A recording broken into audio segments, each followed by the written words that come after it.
ছোট শিশু, গর্ভবতী নারী, প্রতিবন্ধী নারী, বয়স্ক নারী কেউ বাদ যাচ্ছে না। আমাদেরকে ক্রমাগত এখানে এসে কথা বলতে হচ্ছে।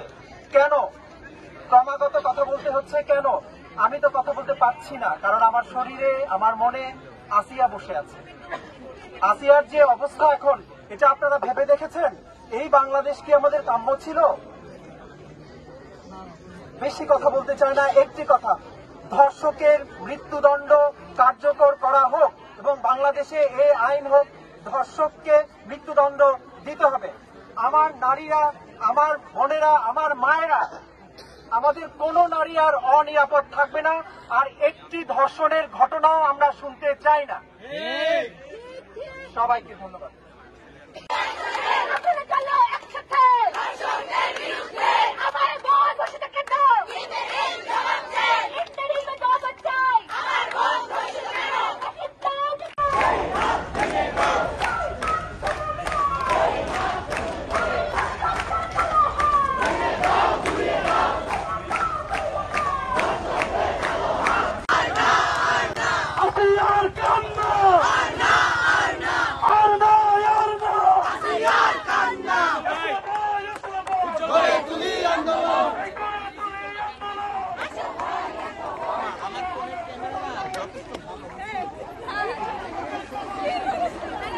সাংবাদিকতা বুঝবি না।